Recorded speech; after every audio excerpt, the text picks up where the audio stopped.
My father told me my brother's soccer game mattered more than my army promotion ceremony. He said it casually, too, like he was reminding me to pick up milk on the way home.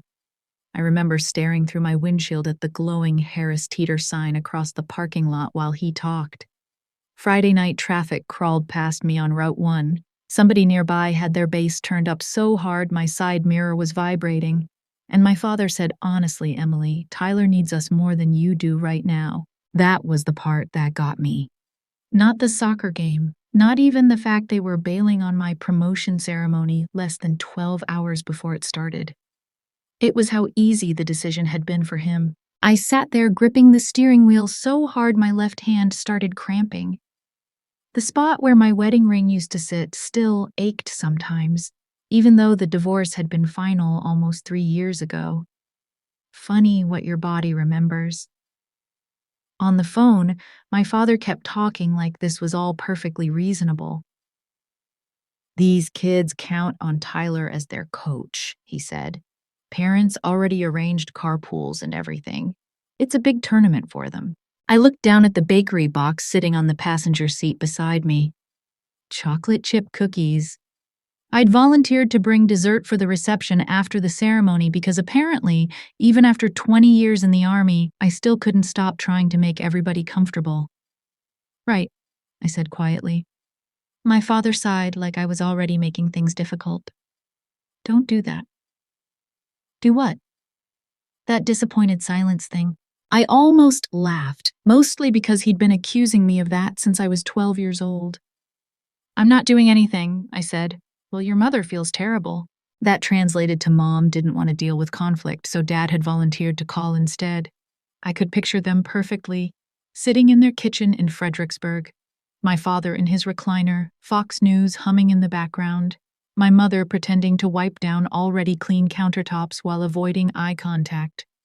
Meanwhile, my younger brother Tyler was probably outside loading folding chairs into the back of his Tahoe, like he was coaching the World Cup instead of a bunch of 9-year-olds named Braden and Cooper. I closed my eyes.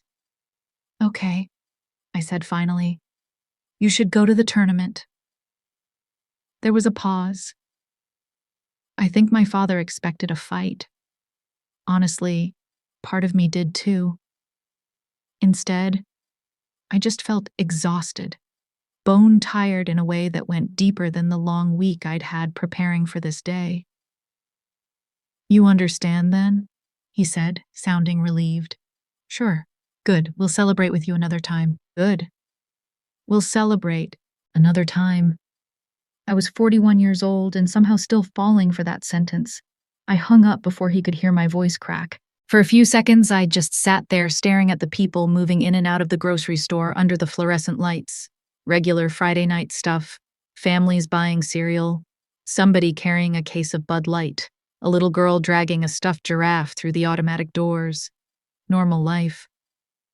Meanwhile, I was sitting in my SUV in uniform pants and a black fleece jacket, trying not to cry in a parking lot because my parents picked my brother's soccer game over one of the biggest moments of my career. Again.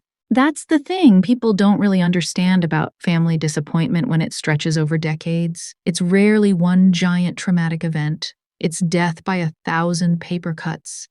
Small moments, quiet choices, tiny little messages repeated over and over until eventually they become your internal voice. Tyler gets the attention because Tyler needs support.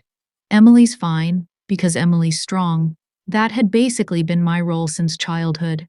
My younger brother had emotions. I had responsibilities. I checked the dashboard clock. 7:18 p.m. I let myself cry for maybe 6 or 7 minutes.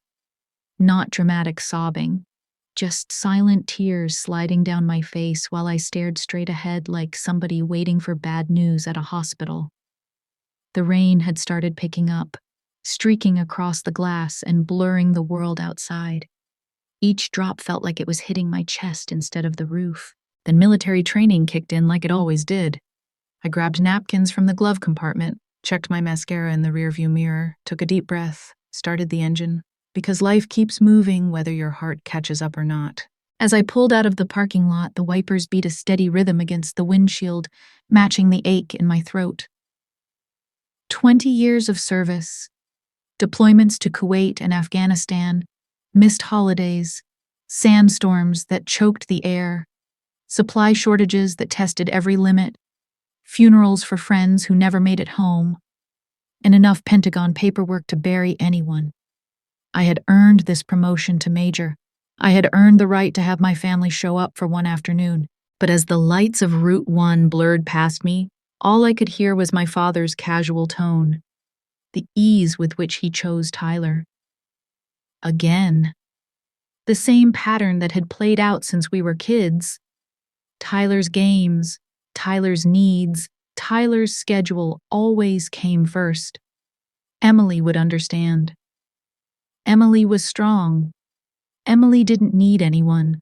I turned the radio off and drove the rest of the way home in silence, the bakery box of cookies sitting untouched beside me like a quiet reminder of all the ways I still tried to earn a love that should have been given freely. By the time I reached my townhouse in Alexandria, the rain had settled into a cold, steady drizzle that matched the weight in my chest. I carried the cookies inside and set them on the counter, staring at them for a long moment before heading upstairs. Tomorrow was supposed to be my day. But as I hung my uniform jacket and looked at the empty house around me, no second toothbrush, no shoes by the door except mine, I wondered how many more empty chairs I would have to face before I finally stopped expecting them to be filled. I climbed into bed, set my alarm for 4:45 a.m., and lay there in the dark, listening to the rain against the windows. Sleep came slowly, if it came at all. Army people don't really sleep before major events anyway. Especially not when the people who are supposed to love you the most have already decided not to show up. The next morning I woke up at 4:45 automatically before my alarm even went off. Habit. Army people don't really sleep before major events anyway. I made coffee in my townhouse kitchen in Alexandria while the local weather report muttered from the TV. Cold rain expected through noon, traffic delays near Arlington Cemetery. Perfect. I stood there holding my coffee mug while the house creaked softly around me.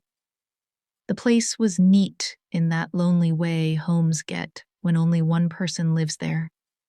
No shoes by the door except mine. No second toothbrush. No noise except the refrigerator humming and the rain tapping against the windows. 3 years earlier, my ex-husband Mark had said, "Military life made me emotionally unavailable." Maybe he was right.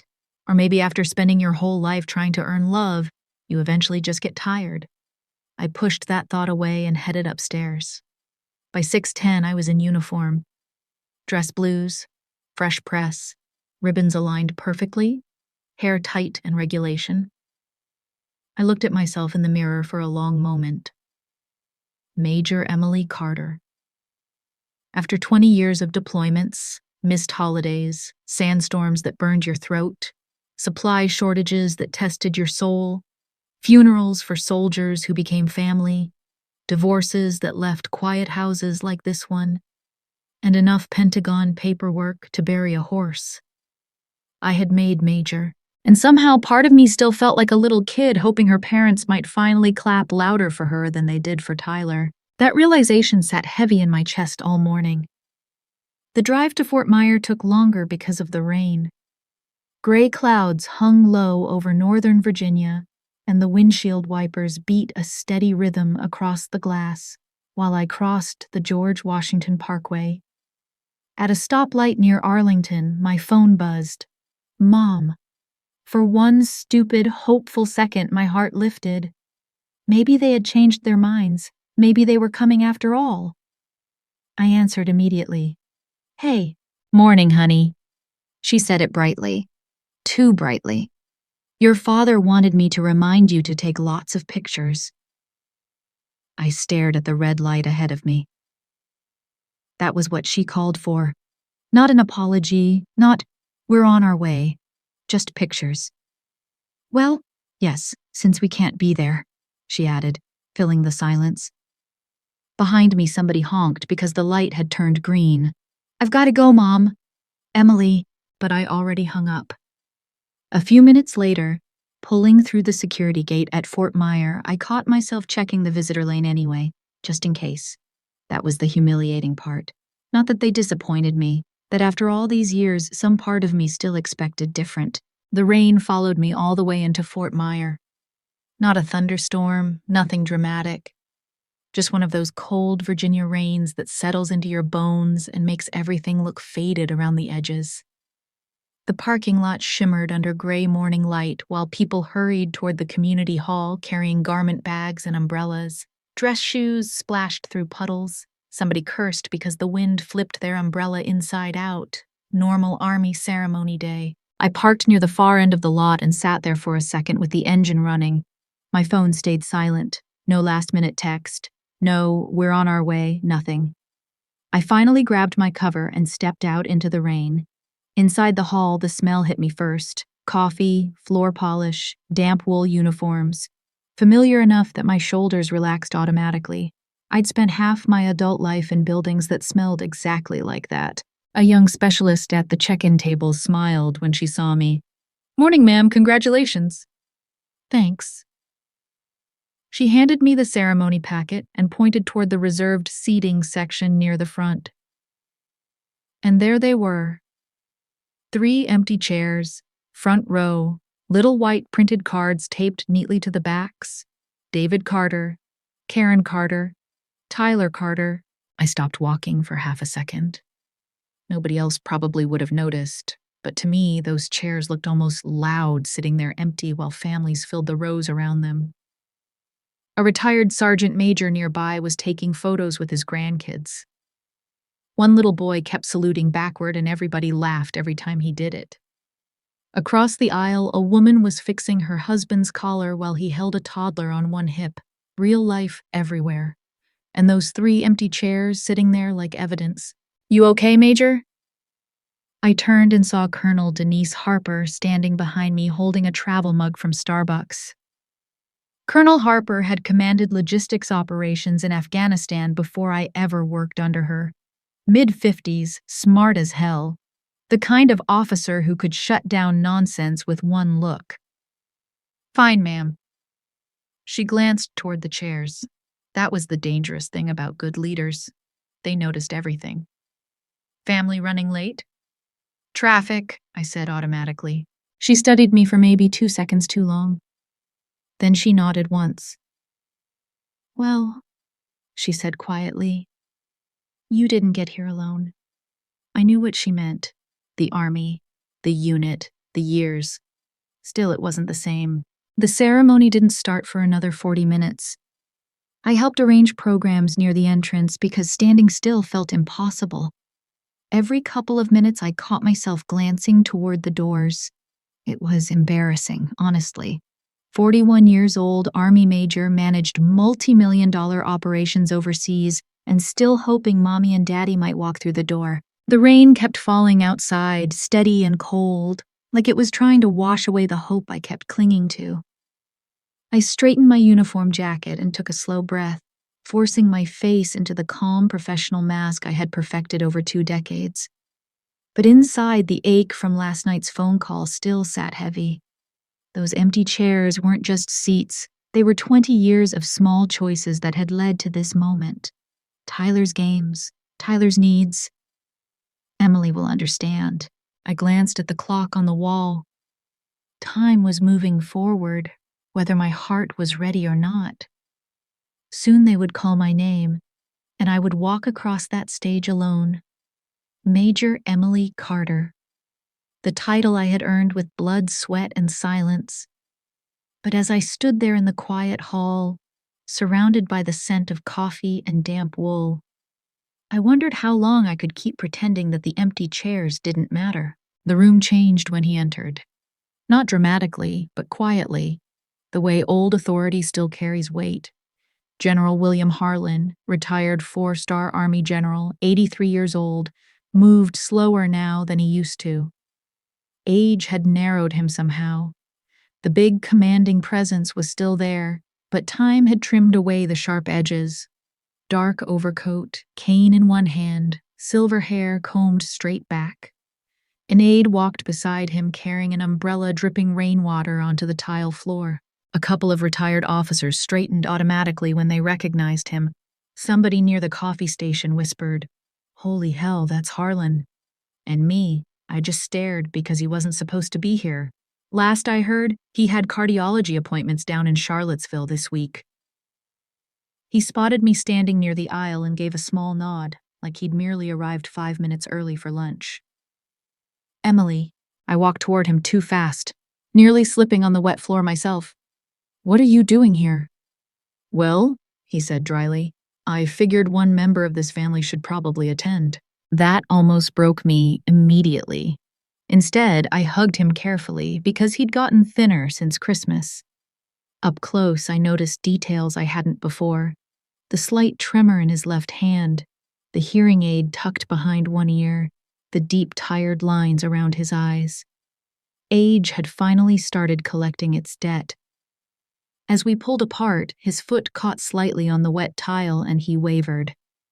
I steadied him quickly, my hand under his arm, feeling how fragile the once unbreakable general had become. For a second, neither of us spoke. Just that quiet moment of me holding him up the way he had once held up everyone else. "You drove all the way from Charlottesville?" I asked, my voice catching. "Had my driver bring me." He glanced around the room.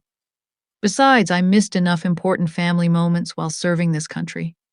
Trying not to repeat old mistakes." That surprised me. My grandfather almost never talked like that. When I was a kid, he seemed carved from granite. Controlled, formal, bigger than regular people somehow. Seeing age soften him felt strange, almost unfair. "You didn't have to come?" I said quietly. He looked genuinely confused by that. Of course I did. No grand speech, no dramatic emotion, just simple certainty. And somehow that hurt worse than pity would have. We walked toward the seating area together. Then he saw the empty chairs.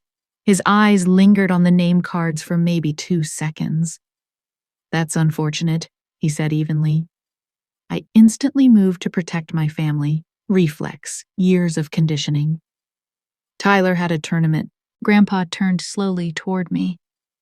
Not angry, just sad.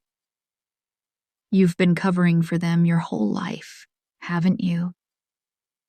I opened my mouth. Nothing came out. Because the awful part was, I think that was the exact moment I realized he was right. The weight of all those years pressed down harder in that quiet hall. The smell of coffee and damp wool suddenly sharper. The ceremony itself passed in a blur. That's the strange thing about moments you work toward for years. Sometimes your brain protects you by dulling the edges while they're actually happening. I remember standing backstage with the other officers waiting to walk out while somebody adjusted the microphone for the 3rd time. I remember the smell of coffee and wet wool uniforms. I remember a captain beside me whispering that his 6-year-old daughter had thrown up on his dress shoes in the parking lot 15 minutes earlier. Normal little moments. And underneath all of it, this constant awareness sitting in my chest like a stone. 3 empty chairs. When my name was called, the audience applauded politely while I walked across the stage. Major Emily Carter. 20 years in uniform condensed into 6 words. I shook hands with the commanding general, turned toward the audience for the official photo, and that's when I saw Grandpa standing near the aisle, straight-backed despite the cane, watching me with this expression I still honestly have trouble describing. Not pride exactly, recognition. Like he saw me clearly for the first time as another officer instead of just his granddaughter. That hit hard. The official promotion portion lasted maybe 30 seconds. Pinning ceremony, salute, handshake, applause. But afterward, people gathered around for photos and conversation while folding tables got set up with coffee and pastries in the next room. Colonel Harper introduced me to somebody from Pentagon Logistics. A retired lieutenant colonel told me Kuwait nearly broke him in 2004. Somebody else complimented the ceremony cookies. and I realized they meant the ones sitting untouched in the bakery box I'd brought myself. Life keeps moving whether your heart does or not. Eventually, Grandpa drifted over beside me while I stood near the wall pretending to answer emails on my phone. "You hiding?" he asked quietly. "I'm working." "No, you're not." I looked up at him and laughed a little despite myself. Age hadn't softened his observational skills one bit. The rain had finally stopped outside. Weak gray sunlight filtered through the windows overlooking Arlington. People around us talked and laughed softly. Families. I kept noticing families. "You know," Grandpa said, "when I made Brigadier General, your grandmother forgot the ceremony entirely. That surprised me enough, I lowered my phone." "What?" "She thought it was the following week." One corner of his mouth twitched. "Spent the morning gardening." I blinked at him. "You're kidding." "Nope." "What did you do?" He shrugged slightly. "Went home afterward, ate pot roast, life continued." I studied him carefully. "You're trying to make me feel better." "I'm trying to stop you from rewriting this into proof you don't matter." That landed with uncomfortable accuracy. Before I could answer, a young civilian photographer approached us carrying 2 cameras around his neck. "General Harlan, would you mind taking a photo with Major Carter? The lighting near the front windows is perfect right now." Grandpa looked at me. I almost said no. Not because I didn't want the picture. Because I suddenly became painfully aware of those empty chairs again. The photographer led us toward the front seating area anyway. And there they were. 3 untouched seats in the front row. My family's names still taped neatly to the backs. The photographer probably didn't even notice. "Perfect," he said cheerfully. "Major, maybe stand right here." Grandpa moved beside me slowly, leaning slightly on the cane. Then right before the photo, he put one hand on my shoulder. Solid. Steady. The shutter clicked 3 times. Afterward, the photographer smiled. Beautiful shot. Beautiful wasn't exactly the word I would have chosen. But standing there with my grandfather's hand on my shoulder, feeling the quiet strength that had crossed oceans and commanded armies, I felt seen in a way I hadn't in years. The empty chairs were still there behind us, loud and accusing. Yet in that moment, someone had shown up. Someone had chosen me without being asked, and for the first time all day, the ache in my chest felt just a little lighter. After the ceremony, Grandpa insisted we take that photo near the front. The young photographer led us back to the exact spot with the 3 empty chairs still standing there like silent witnesses. I felt my stomach tighten as we positioned ourselves. Grandpa moved beside me slowly, leaning slightly on his cane. Then, right before the shutter clicked, he placed one hand firmly on my shoulder. Solid, steady, the kind of support that didn't need words. The camera captured it all. Me in my dress blues, Grandpa in his dark overcoat, and those 3 untouched seats with the name cards clearly visible behind us. He posted it on Facebook not long after. The caption was simple: "Proud of my granddaughter today. Some people missed an important moment. I'm glad I didn't." No insults, no ranting, just quiet truth. But within minutes, the notifications started exploding. Comments poured in from strangers and veterans alike. No family should leave a soldier sitting alone on promotion day. Those empty chairs just broke my heart. "Major Carter, thank you for your service." My phone began vibrating hard in my hand. Mom first, then Dad, then Tyler. One after another. I stared at the screen while dread crawled up my spine. Not because I had done anything wrong, but because I already knew exactly what was coming. Not apologies, damage control. Then, through the windows overlooking the parking lot, I saw 3 SUVs pull into the visitor lane. Grandpa glanced toward them, almost unsurprised. "What?" I asked quietly. I invited them, he said calmly. If people want to explain themselves, they should probably do it in person. I watched my family climb out of the vehicles and start walking toward the building fast. I wish I could say they stormed across that parking lot yelling. That would have been easier somehow. Instead, they arrived smiling, forced plastic smiles that made everything feel even more unsettling. Mom climbed out of Tyler's Tahoe first, carrying one of those cheap grocery store flower bouquets wrapped in crackling plastic. Yellow daisies and baby's breath, the kind people grab last minute near the checkout lane. The rain had already started ruining it, petals drooping and plastic wrapper turning soggy. Dad followed behind her, buttoning his rain jacket halfway up his chest. Tyler walked several steps ahead, looking more annoyed than sorry. You invited them, I whispered to Grandpa. I told them there was still time to congratulate their daughter. That's not the same thing. No, he said quietly. It isn't. The cold air felt sharper against my skin. Part of me wanted to turn and walk away. Another part, that pathetic, hopeful part I hated in myself, still wanted this to somehow become a normal family moment. Maybe they would apologize. Maybe Mom would hug me for real. Maybe Dad would finally say he was proud without sounding surprised. Emily! Mom called brightly as they approached. Too brightly. The voice people use when company is watching. She wrapped both arms around me before I could react. Her coat smelled faintly of smoke and barbecue sauce. So they really had gone to the cookout after the soccer game. That tiny detail hit harder than the missed ceremony itself. You look beautiful, she said loudly. Beautiful. Not congratulations. Not we're sorry. Just beautiful. Dad gave me an awkward side hug next. Major now, he said with a forced chuckle. Guess we better salute you. Tyler smirked slightly at that, like the whole thing was mildly uncomfortable but fundamentally ridiculous. Colonel Harper stood nearby, watching quietly. The tension in the air grew thick enough to taste. Mom kept holding the ruined bouquet, water dripping from the stems onto the wet pavement. Tyler shifted his weight, hands shoved deep in his pockets. Nobody seemed to know what to say next, so the forced smiles stretched thinner. We moved inside to the reception area where folding tables had been set up with coffee, cookies, and tiny sandwiches.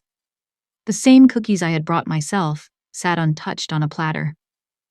Grandpa stayed close, leaning on his cane, but never wavering. The room felt too warm, too bright, the fluorescent lights buzzing overhead, while families laughed and took photos around us, real families. I kept waiting for someone to acknowledge the obvious.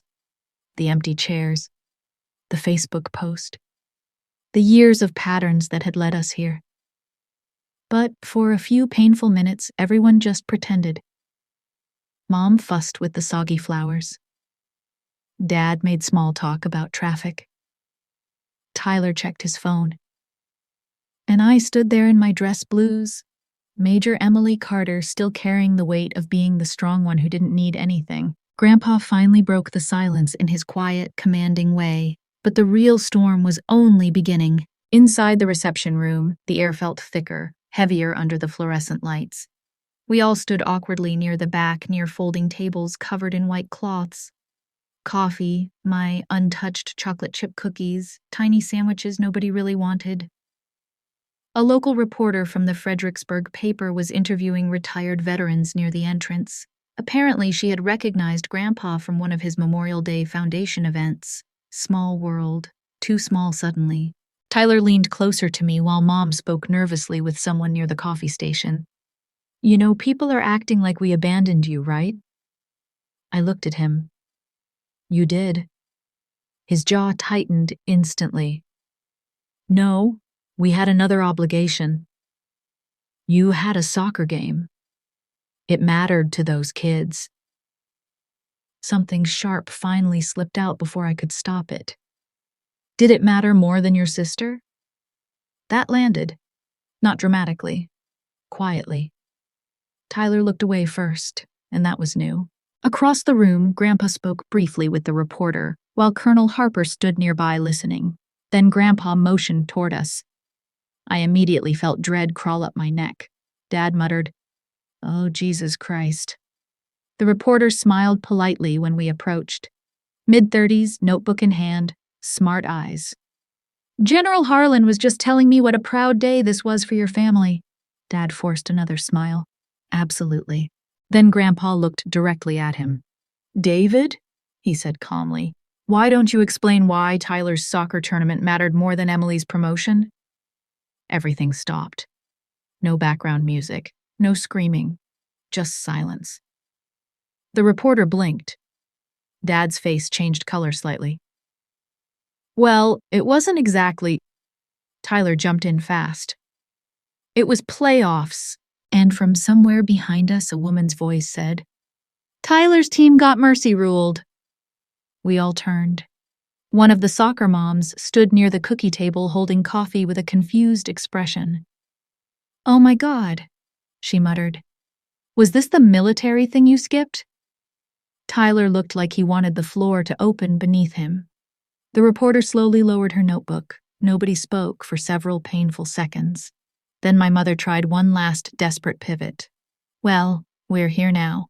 And before I could answer, something inside me finally cracked loose. Not rage, not revenge, just honesty. "I reserved those front row seats 6 weeks ago," I said quietly. "I even nominated Dad for a military family appreciation plaque. They were supposed to present it after the ceremony." Dad's head snapped toward me. "What?" I swallowed once. "They were going to surprise you with it." Nobody moved.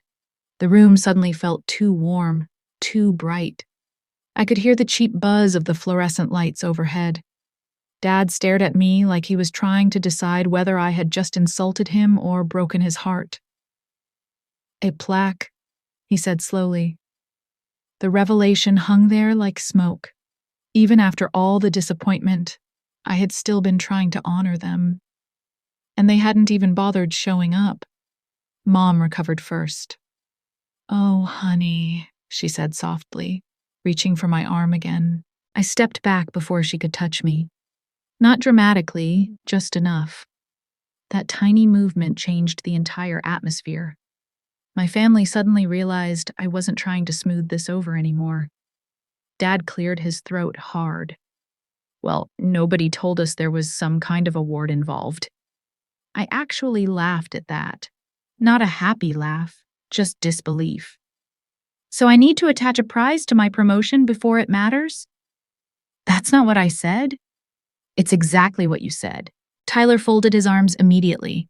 Defensive, familiar. "Can we stop acting like we committed a felony here? We missed one event. One event." That phrase rolled around in my head for a second because technically he was right. It wasn't one event that hurt. It was 20 years of being emotionally scheduled around Tyler's needs. One event was simply where the pattern finally became impossible to ignore. Grandpa pulled out a chair slowly and sat down at one of the folding tables nearby. Age showed more now that he wasn't standing tall in public mode. His hands looked tired resting on top of the cane, but his eyes stayed sharp. "Emily," he said quietly, "you don't have to keep translating this into something smaller." Dad immediately bristled. "Oh, come on, William. You post one Facebook photo and suddenly we're terrible parents." "No," Grandpa replied evenly.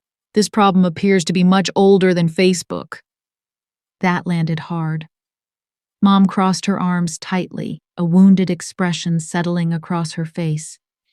"You know, nobody ever talks about how difficult Emily could be growing up." There it was. I almost smiled because the script never really changes in families like mine. Eventually, accountability circles back into criticism of the person who got hurt. "What exactly was difficult about me?" I asked calmly. "You were always so independent." Independent, that word again. The family compliment that actually meant we ignored your emotional needs because you survived it better than your brother did. I looked around the room slowly.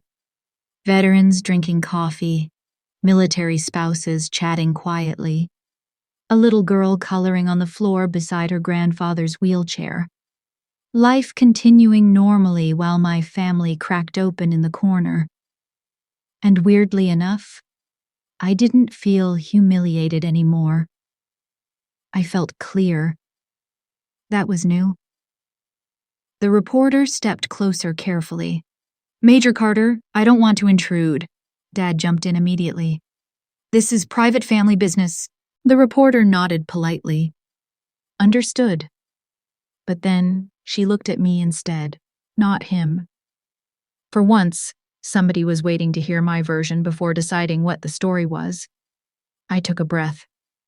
I spent a long time making excuses for people, I said quietly, mostly because I didn't want anybody to feel bad. Mom looked hurt instantly. But eventually, I continued, you realize protecting people from consequences just teaches them they can keep hurting you. Nobody interrupted. Even Tyler stayed quiet.